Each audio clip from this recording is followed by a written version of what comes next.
Toda constitución escrita es una imposición de unos cuantos sobre todos los demás. El antojo y delirio de unos cuantos sobre el que más. Pero es verdad. ¿Cómo así? Se supone que la constitución está hecha por los representantes y Pero es falso, o sea, del pueblo, ¿no? O sea, pero eso es sería una expresión más bien de la voluntad popular. eso es más sincero, es decir, que Zeus le habló a cierto grupo de griegos en un punto determinado y que fue una conversación auténtica. O sea, son mitos.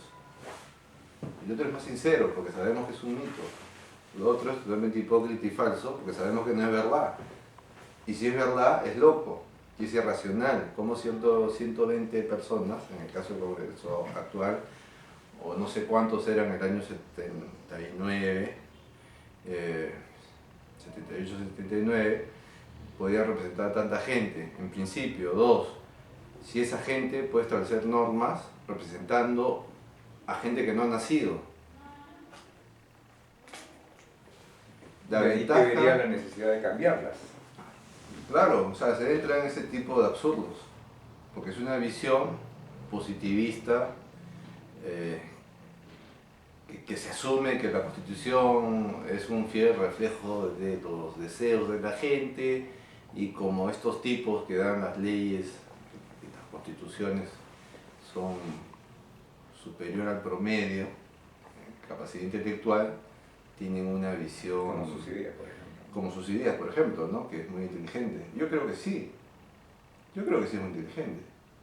El problema es si sabe de leyes. Claro, pero eso sucede en muchas partes. En muchas partes. La diferencia entre una república como la nuestra y, por ejemplo, Estados Unidos es que el poder de un representante está mediatizado por una serie de factores. Uno de ellos, en los Estados Unidos, uno de esos factores es la noción de representatividad, no como una cuestión puramente formal, puesta en la norma, en el discurso, sino efectiva. Hay una costumbre muy antigua que el congresista, por ejemplo, tiene que atender las solicitudes, las llamadas telefónicas, para ser más directo, de sus electores. ¿Acá pasa algo similar? No. ¿Por qué en Estados Unidos se da eso y acá no? ¿Porque los norteamericanos son más demócratas? No tanto, sino que hay toda una tradición que se respeta. Ahí hay el común lo... No, no es eso. A cierto nivel todavía existe, pero está bastante ya... Pero también la otra cosa es que el representante está ligado a un distrito electoral, o sea, representa a cierto número de personas, claro, y solamente a ellas, ¿no? Claro. Acá no hay ninguna vinculación entre el elector y el elegido. Ahora quieren poner una cámara de senadores, por ejemplo, que hay un proyecto presentado, creo que por el doctor Bedoya, y el argumento que se coloca es que es una cámara pensante y que los otros que son los que gritan, ¿no? Pero eso es absolutamente los falso. Que patean en la puerta del Congreso. Claro, pero es absolutamente falso, ¿no? No es que sea mejor porque es una cámara pensante. Ya hemos tenido Senado y lo único que lograba era alargar el proceso de promulgación de una norma, que para mí eso es muy bueno, porque el tipo de calidad de normas que hay es mejor que no salgan nunca. Pero siempre y cuando esa Cámara de Senadores se asegure que los que han sido elegidos sean personas pues con cierto nivel intelectual, cultural y de experiencia, ¿no? Y si no, si los escogen como hoy día se escogen, pero eso va a suceder. Tampoco pasaría, o sea, tampoco sería una buena solución, digamos. Porque no hay manera de medirlo. O sea, ¿cómo obligas a un partido político que es el que coloca finalmente al candidato en la lista de que ponga gente idónea? Pero ¿y si no tuviésemos un Congreso? Si no tuviéramos una Constitución, si la Constitución hay que cambiarla cada cierto tiempo y por lo tanto deviene una serie de leyes que van a cambiarse e inclusive podrían afirmar una cosa y la siguiente Constitución afirmar totalmente lo contrario, perderíamos la predictibilidad, claro, la seguridad jurídica, claro, la estabilidad jurídica, sería el cacho. Entonces, cada 5 años o cada 10 años tendríamos que estar apostando a empezar todo de cero. Ese es uno. Y dos, podría darse el caso que se puede vivir sin una constitución. Bueno, Inglaterra no tiene constitución escrita, ¿no? Por ejemplo, Thomas Jefferson, que es el padre de la Constitución, porque hace la declaración, en general los constituyentes norteamericanos del siglo XVIII, si ves bien su constitución, la constitución norteamericana, y el motivo por el cual dura hasta hoy en día, a pesar de las enmiendas y transformaciones que ha habido, tiene esa posibilidad de durar porque es una constitución bastante general, no va al detalle. Entonces, es abstracta. Tiene 7 artículos, ¿no? No, la declaración, pero la constitución tiene un poco más. Y esa posibilidad de ser abstracta, sujeta a interpretación, pero sujeta a principios, ¿no? Por ejemplo, el gobierno limitado, el esquema en el cual la propiedad privada, los derechos individuales tienen un nivel elevado de catalogación con relación a la primacía de derechos a aplicar, a respetar. Eso hasta hoy en día es el norte por el cual el esquema norteamericano se guía. De que ha sido muy perforado, sí. Claro, pero también ellos parten de una idea. Yo recuerdo que, no sé si está en la Constitución, la Declaración de Independencia o en las cartas que se cruzan antes de la redacción de la Constitución, es ver al Estado como el primer enemigo, claro, del pueblo, de las personas, ¿no? No dicen los ciudadanos, sino de nosotros el pueblo. Pero aquí en el Perú es totalmente lo contrario. El Estado es la panacea que va a solucionar todos nuestros problemas.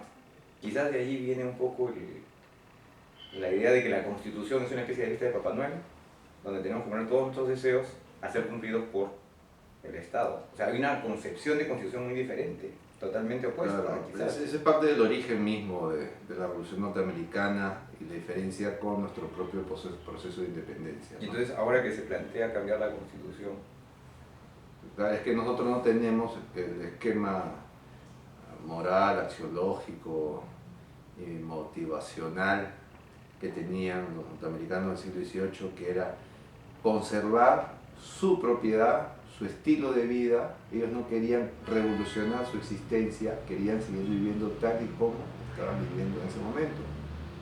La amenaza que tenían era que el gobierno británico perturbaba su existencia. Si ellos combatían al gobierno británico y se declaraban independientes, era no porque querían construir un mundo mejor.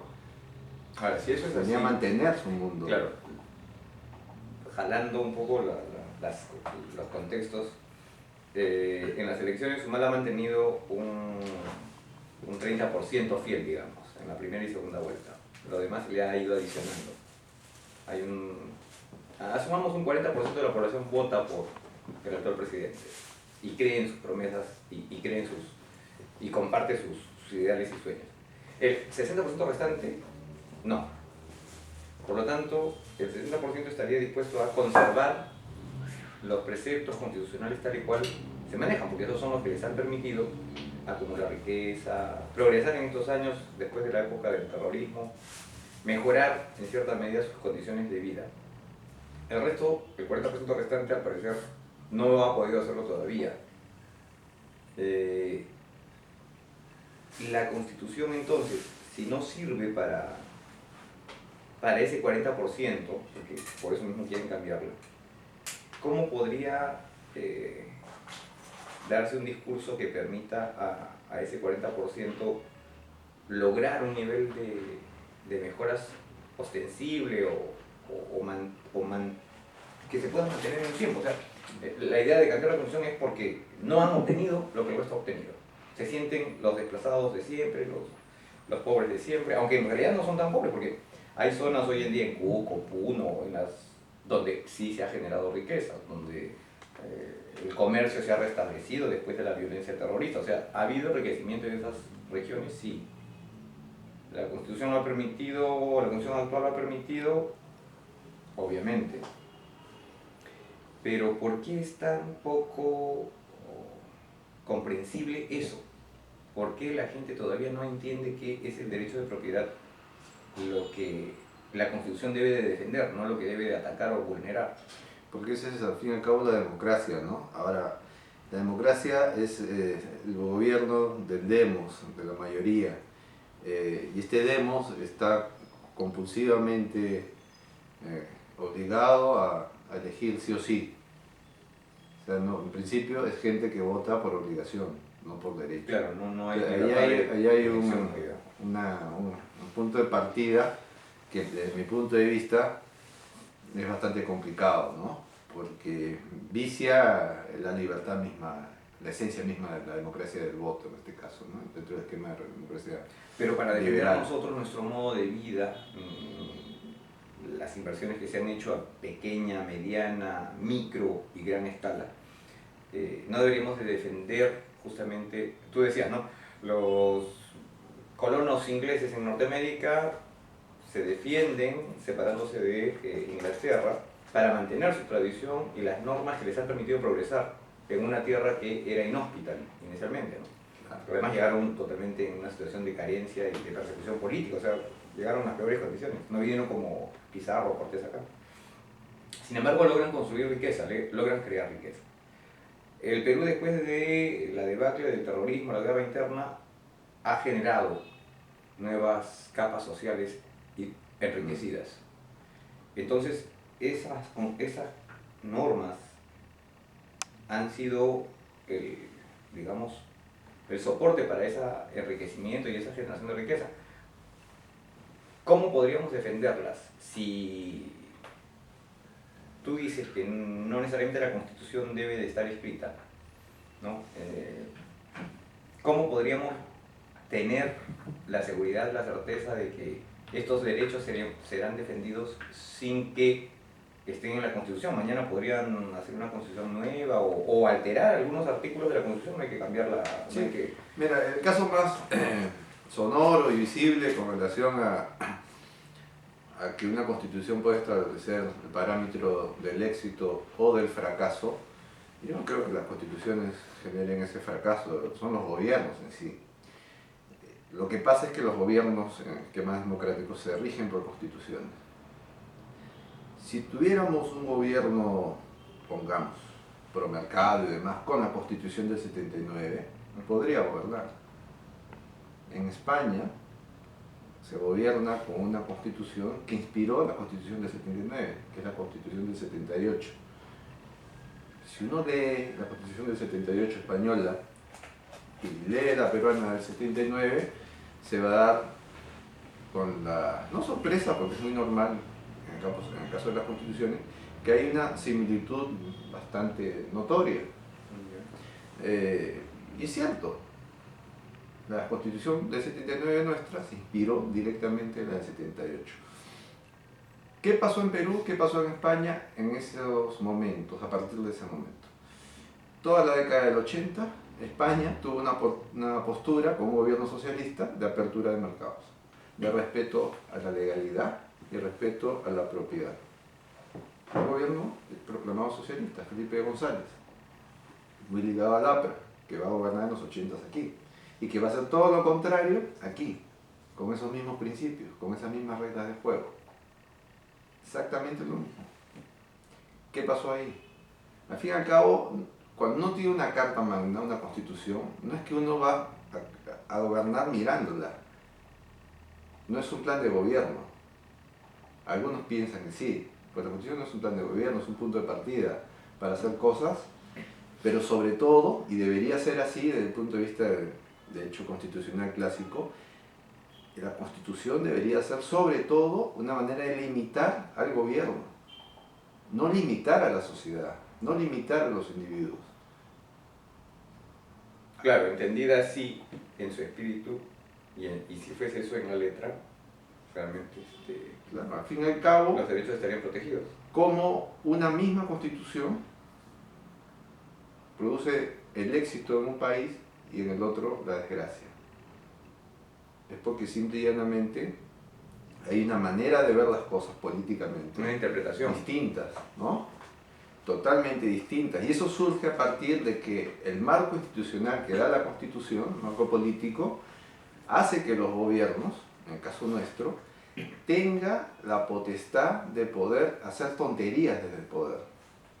intervenir precios, congelar alquileres, qué sé yo, puedes decir que la cerveza es un bien de primera necesidad, crear empresas públicas, justicia social, expropiar por la misma noción. En España era exactamente lo mismo. Controlar los alquileres, ¿no? Claro, claro. ¿No? Controlarlos y, por ejemplo, no podías vender tu propiedad libremente, ¿no? Había todo un proceso al respecto. Pero en España se tenía la misma constitución y sin embargo no se llegó a eso, porque se optó por lo otro. Quizás porque había una cultura diferente. Y sobre todo porque España ya venía de un proceso anterior a la instalación de la democracia, en el cual la sociedad española tenía un proceso muy interesante de capitalización.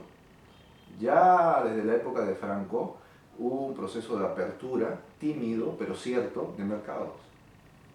O sea, Franco en los años 50, fines de los 50, se da cuenta, no sé si Franco, pero la gente que lo rodeaba, de que el esquema autárquico, ¿no? Oscurantista, intervencionista, propia del fascismo de Franco, no lo conducía a nada. Y ellos se dan cuenta en su momento que era necesario abrirse al mundo. Y era complicado para España. España era, junto con Portugal, en Europa, los únicos países que pertenecían al antiguo eje de repúblicas o de estados fascistas y que sobrevivieron y que vivieron como parias. Era complicado, pero acordémonos los planes de atracción al turismo en España en los años 60. Miren esa época, el boom de turismo en España, que llega que 40 millones de personas, creo, a España. Y no tiene Machu Picchu, ¿no? Y no tienen Machu Picchu, pero sí tienen playas y tienen ciudades antiguas, ¿no? Y es un país mucho más chico, bastante más chico, sin embargo soporta 40 millones de turistas o más. Y el Perú festeja cuando llegamos al millón, ¿no? Como tenemos un montón de playas de norte a sur. Claro, todo blanco. Ese plan no es de ahora, no lo inventan en los 90, tampoco lo inventan en los 80, viene de la época de Franco. O sea, no quiere decir que Franco sea la maravilla, pero tiene un proceso antiguo de apertura que cuando llega la democracia española, lo que hacen los políticos españoles es respetar ese proceso y ahondarlo. Claro, a eso me refería con que debe haber una cultura, ¿no? O sea, y una eso cultura diferente, permitió una idea. que el español cambie. El español en los años 60 era un campesino, mentalidad de campesino. Claro, Un país la pobre. España profunda. La gente que llegó a España en los años 60 y 70 todavía era una España poco atractiva. Pero la España de los 80 ya es cosa distinta, ¿no? Ese proceso nosotros lo hemos tenido estos últimos años, lentamente, lentamente. Ahora la prueba de fuego, porque yo creo que lo de Humala y compañía es una prueba de fuego, es qué tanto aprendió la izquierda de lo que pasó en el mundo y de lo que nos pasó a nosotros mismos aquí. No es una cuestión de leyes, es una cuestión de ver la política y asumir qué es lo que hace que un país salga adelante. Y lo que hace que un país salga adelante es lo de siempre. Respeto a derechos individuales, derecho a la inversión, propiedad, los contratos. La cantidad de contratos que tiene el Estado peruano como Estado, como República, con otros estados para promover inversiones y respetar las inversiones. Eso no es poca cosa, ¿no? Si hay vocación de respetar, bienvenido. A mí no me causa miedo que un gobierno de izquierda llegue al poder. A mí lo que me causa pavor es que ese gobierno, como se llame, no respete los derechos individuales, derechos de propiedad y los contratos. Los contratos del tipo que alquila su pequeña parcela o su pequeña covacha en cualquier lugar de la República, pero también los contratos con grandes empresarios o multinacionales. Claro, recuérdate la ley. Es lo mismo, no hay ninguna diferencia, ¿no? No debería haber. Eso es para mí lo primordial, ¿no? Que sea de izquierda o de derecha, me tiene sin cuidado. ¿Y a qué crees que juegan todos estos actores políticos que han puesto en el debate el tema del cambio de constitución? Porque creo que es una manera de tener más poder. Al fin y al cabo, involucrarse en la posibilidad de tener una nueva constitución es tener la posibilidad de estar más libre desde el punto de vista político para, en primer lugar, hacer que el Estado se involucre en actividades que hoy día no puede. Eso es obvio, ¿no? Eso es evidente. Claro, desde el punto de vista individualista, liberal o libertario, eso no debería darse. El Estado no debería meterse. Es más, el Estado por su sola existencia ya es un problema. Y acarrea un costo y en sí no produce riqueza. Sin embargo, ellos creen que el Estado puede producir riqueza. Y eso es absolutamente falso, ¿no? Si piensan crear una empresa, cualquiera que quieran ponerla, cualquier rubro, eso va a salir del dinero de los contribuyentes. Eso es por un lado.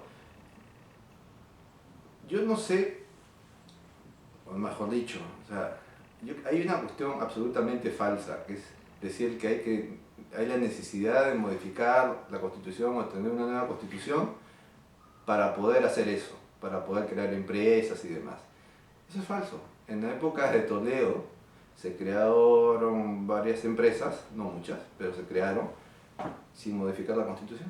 El Banco Agrario se creó en la época de Alan, creo. Se recreó. El Banco Agrario viene más atrás. No, pero El relanzamiento. sí, me parece, ¿no? Puede ser. Lo que pasa es que se puso mucho dinero en el Banco Agrario, por ejemplo, ¿no? Se empezó a dar crédito cero, o sea, crédito sin intereses, ¿no? Y eso es lo único que, bueno, desde el punto de vista cínico, lo único que contribuyó fue a auxiliar a los campesinos, por ejemplo, en la zona sur del Perú, para poder hacer su migración de la zona donde estaban, el Puno, e irse a Lima, o venirse a Lima, o a Arequipa, o a cualquier otro lugar, ¿no? O sea, les pagamos el viajecito, ¿no? Pero no, el dinero no se invirtió en lo que tenía que ¿Y a quién invertirse. le beneficia el cambio de constitución? Porque a fin de cuentas, haces sumas y restas, te perjudica, pero alguien debe beneficiar. Yo creo que al clientelismo político, ¿no? O sea, poner Y a una los empresa lobbies es así, económicos. y a ciertos lobbies, ¿no? Los mercantilistas. Los mercantilistas de siempre, ¿no? Al fin y al cabo el mercantilismo es un paso más al colectivismo, al socialismo, ¿no? Claro, una empresa estatal genera puestos de trabajo, ¿no? Y obviamente eso atrae a un bolsón de votantes que votaron por un determinado gobierno para obtener justamente algo, ¿no? No está definido muy claro, pero el puesto de trabajo es lo concreto. Ahora, el costo económico es altísimo. ¿No? Y detrás de cada nueva empresa o nuevo negocio se genera todo un clientelaje. Generas nuevas empresas que tienen un mercado cautivo gracias a una preventa estatal. ¿No? Y sobre todo, Claro, ¿cuál es el límite? ¿Por qué crear esa empresa, ¿no? Y no otra? ¿Y cuál es el límite, ¿no? ¿Hasta dónde llega tu capacidad creativa, entre comillas, desde el poder político? Bueno, es muy grande, ahora van a crear un viceministerio de seguridad ciudadana, creo, ¿no? Sí, o sea, y hay una de inclusión social o una comisión, creo. va a haber un viceministerio o un ministerio de inclusión social. Ahora, podrían darse empresas que pretendan justamente canalizar los recursos de los ministerios hacia esto, ¿no?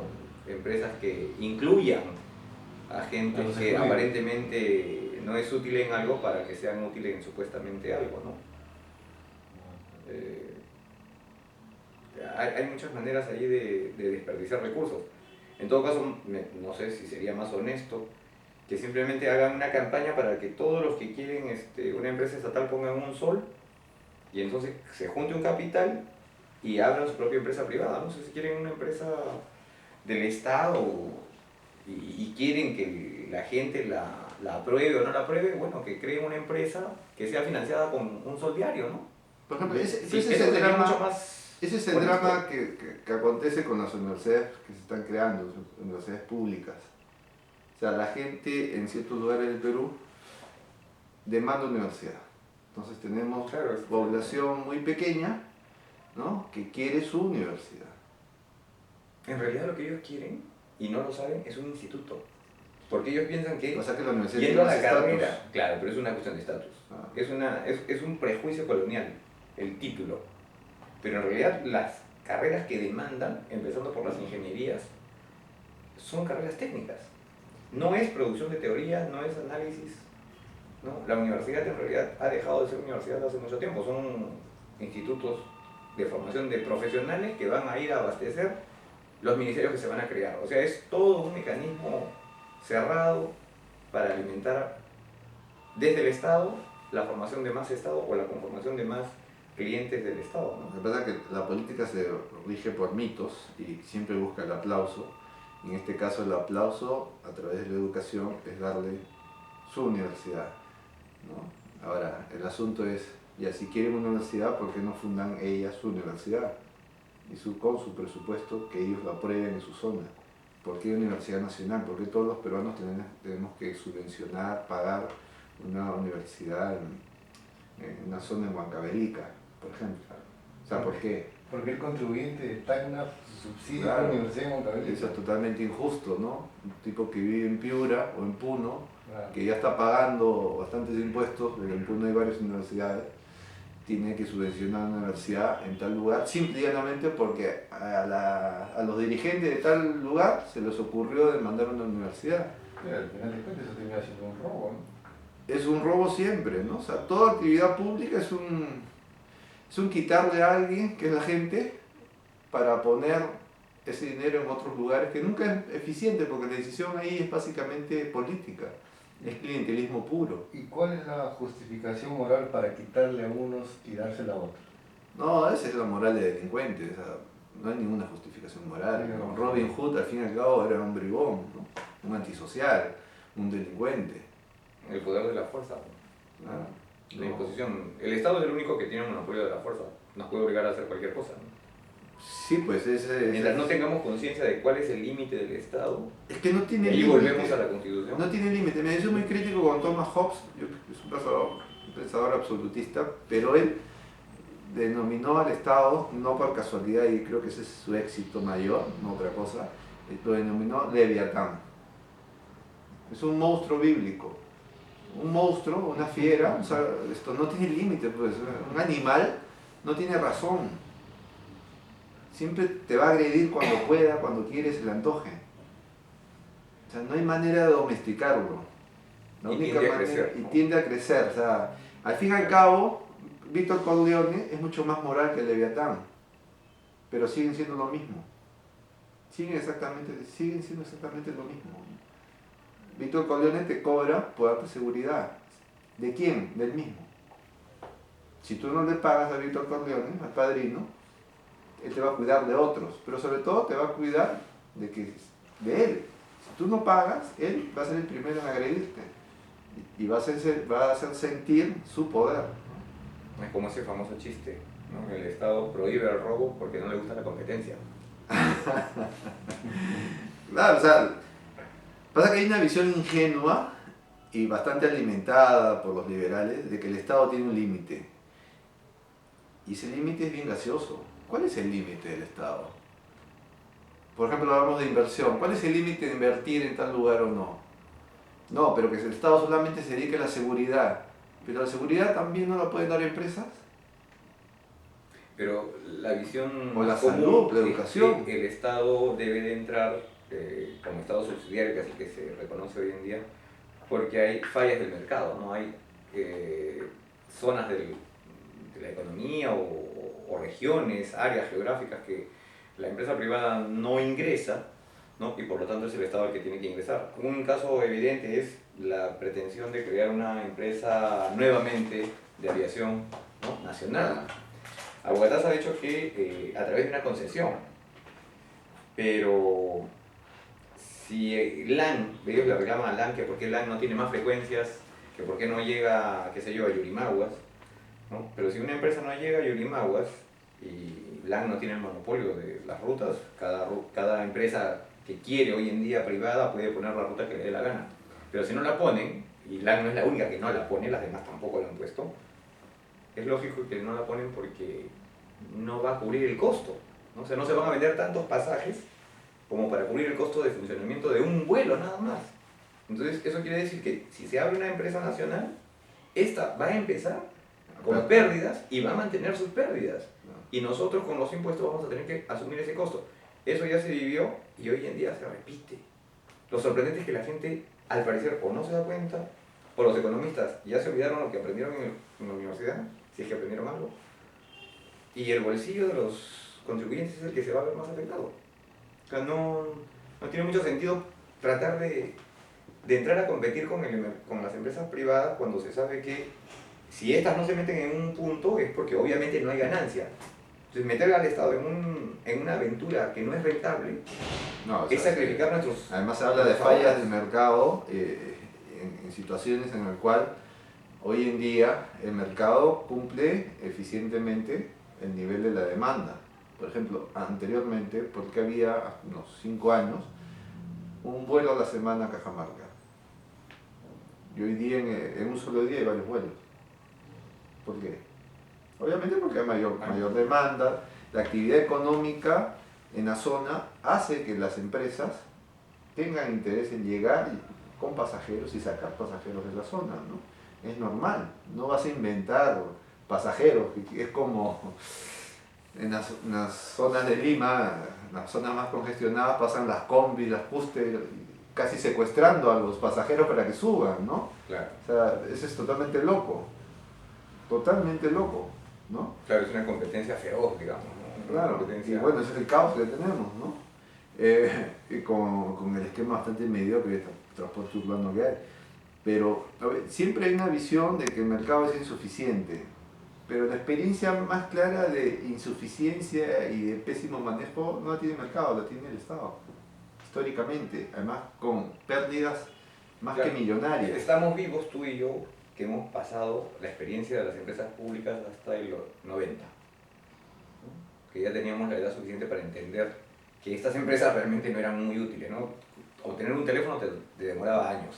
Y era carísimo, ¿no? Además, O sea, ni teniendo dinero sacabas un teléfono. a menos que tuvieras un amigo dentro del Claro. gobierno que emitía una recomendación, el tarjetazo, Y la gente no se acuerda de eso. Eso es lo que me sorprende, ¿por qué la gente perdió la memoria?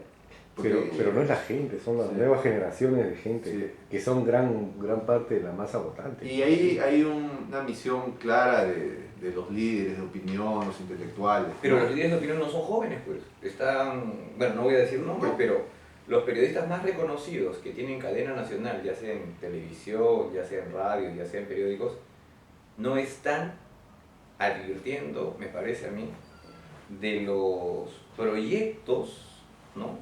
Y de los resultados y consecuencias que estos proyectos hoy en día en discusión generan. No porque sea uno un enemigo de los proyectos y los sueños de los demás, sino porque en la práctica no se puede tomar una sopa con tenedor. O sea, eso Claro, pero hay ya se gente- intentó y no funcionó. Pero hay Hoy día gente tampoco que funciona. cree que sí, porque si no hay tenedor estás afectando a los que fabrican tenedores, ¿no? Es como el mundo de las galeras en Venecia, ¿no?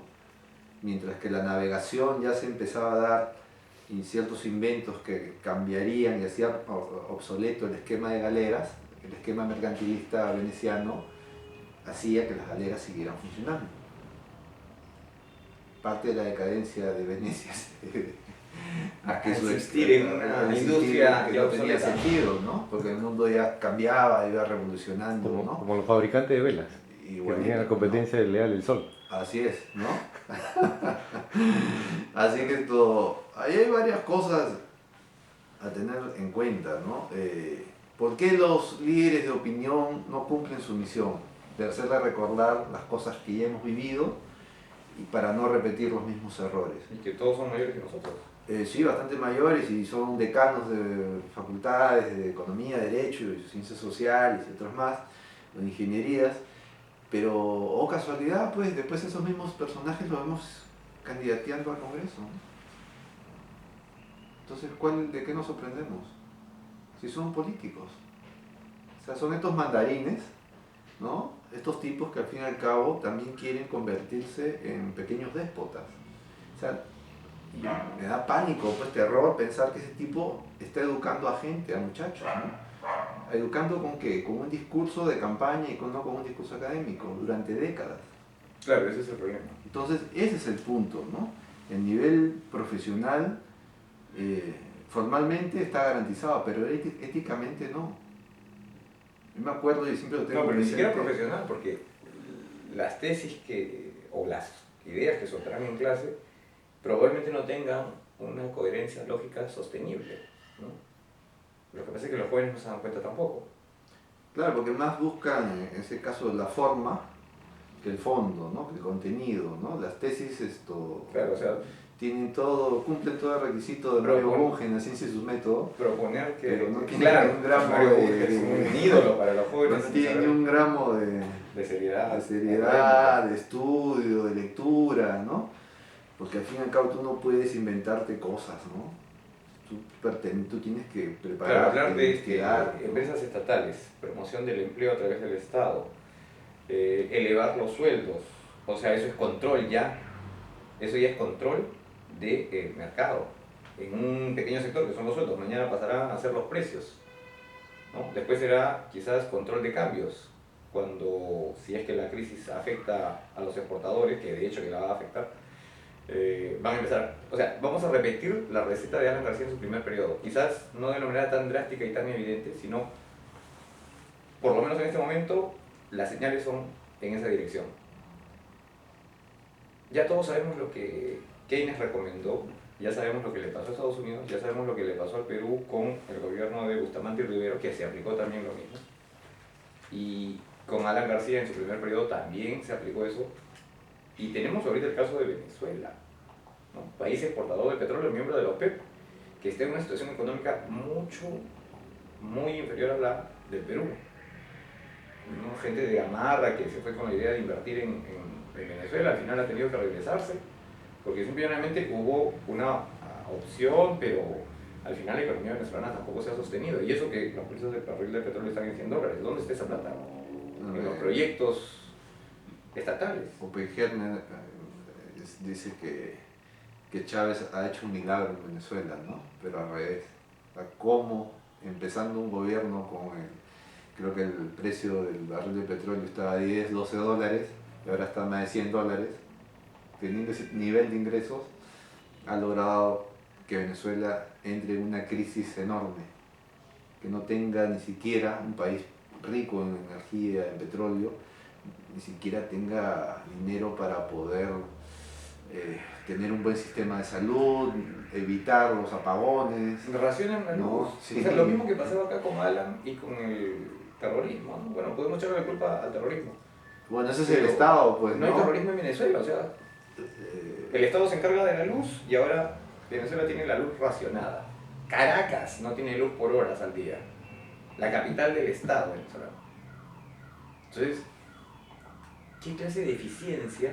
Yo no entiendo a estos economistas y técnicos aparentemente apolíticos que hablan de vamos a crear empresas estatales, pero ahora sí van a ser eficientes. Antes no lo fueron, ahora sí van. ¿Y por qué ahora sí lo van a hacer? Porque ellos lo dicen. Sí, pues es varita mágica. O sea, al fin y al cabo el lenguaje político es un esquema de lógica mítica, ¿no? Mágica, que es el complejo de Rey Midas, ¿no? Que al final su tragedia es que no podía alimentarse porque todo lo convertía en oro. Es lo mismo, exactamente lo mismo, ¿no? Entonces tienes ahí un esquema absolutamente perverso en el cual la realidad te dice bien claro cómo los países, la realidad de la historia en general, porque es una vieja tradición, cómo las naciones surgen, dejan de ser pobres y se convierten en naciones ricas. Sin embargo, hay gente que cree que hay maneras de sacarle la vuelta a ese proceso. Porque no, ¿para qué respetar los contratos? Si podemos hacer y por otra vía. ¿Para qué alentar la presencia de inversionistas extranjeros? ¿Para qué abrir los mercados? ¿Para qué hacer que los peruanos compren productos? Si están soltando su dinero al extranjero cuando deberían invertirlo solo aquí con productos nacionales y demás. Por ejemplo, yo entiendo un poco la crítica de la gente que se queja de que por qué promover la inversión extranjera. Sí la entiendo en el sentido de al nacional se le exigen demasiados requisitos. Entonces yo me imagino que, no sé, Juan Quispe, multimillonario del contrabando en Puno, ¿no? Bueno, pues no invierte porque simple y sencillamente sabe que todos los requisitos que necesita para abrir su negocio y todos los impuestos que le van a caer encima ya no le hacen rentable el negocio, ¿no? Entonces, quizás la manera de fomentar la inversión de adentro sería, desde adentro sería, sin discriminar entre inversionista extranjero e inversionista nacional. Establecer un solo piso para cualquier inversionista. No importa de dónde venga, no importa cuánta plata traiga, simplemente lo que invierta es para él. El sector, ¿no? Que sea. Y un porcentaje, pues bueno, ya que el Estado existe, ese gran monstruo hambriento, ¿no? Bueno, pues el impuesto que debe de pagar Juan Pérez, que de repente vive en Yurimaguas con las justas teniendo una choza en medio de dos ríos, ¿no? Que sea el mismo nivel, el mismo porcentaje de impuestos que pague pues este señor Juan Quispe, que va a invertir quizás los 8 o 10 millones de dólares que ha sacado en una semana en su ruta de contrabando, ¿no? Pero claro, ahora ya no contrabandeará, porque ahora se le ofrecen oportunidades para que pueda invertir en otras cosas. O sea, allí sí, hay una casi justificación, porque a los extranjeros sí se les dan ciertos privilegios, digamos, ¿no? O sea, un régimen legal diferenciado, y eso crea privilegio. Sí, pues eso Ahora, es lo lo mejor sería, en vez de eliminar el privilegio, ese privilegio convertirlo en la norma para todos, o sea, para los de adentro también. Sí, por Yo ejemplo, creo que cambiaría bastante la actitud y promovería más bien la inversión. y esa es una de las críticas que se hace a la constitución de Fujimori, ¿no? Que establece esa diferenciación, que tampoco es que le inventa Fujimori, eso No, porque viene eso de existía. los años 70, que se Creo hizo que es más precisamente, antes, ¿sabes? puede ser, Después de la caída de Leguía, hay el intento... bueno, no sé si estaban atrás, pero yo tengo presente con relación al gobierno militar incluso del mismo Velasco, que había necesidad de atraer inversiones. claro, si las ahuyentó a las nacionales, pues Claro, las quebró, entonces tenía que traer afuera al final. no, además quería hacer obras, el oleoducto norperuano, por ejemplo, ¿no? Claro, eso fue Entonces una no había inversión. capital suficiente, entonces había que traer el interés de países extranjeros, o sea, no de empresas extranjeras, de países extranjeros. Empresas estatales extranjeras. Estatales extranjeras. Entonces, ahí lo único que tenía que hacer el gobierno era garantizar que la inversión se iba a respetar, que los contratos se iban a respetar. Lo que no se hizo con los peruanos. Lo que no se hizo con los peruanos. Velasco no respetó la propiedad de peruanos, Claro, tampoco el de esfuerzo, extranjeros. tampoco el esfuerzo que ha acumulado ahí, ¿no? ¿No? Y se pierde todo ese conocimiento, ese know-how. Y se pierde y hasta hoy en día ha costado mucho y cuesta que vuelva, ¿no? Porque muchos de los peruanos que aprendieron, en el caso de peruanos que estaban involucrados en el mundo de la agroindustria en los años 60, al entrar Velasco y expropiar las haciendas, tuvieron muchos de ellos que poner su educación, su aprendizaje, todo su know-how a disposición de otros países, ¿no? Trabajando en otras empresas en el extranjero. No acá era imposible. Los efectos en la migración, ¿no? Eso puede ser tema para otra conversa. Así es, siempre hay bastantes temas.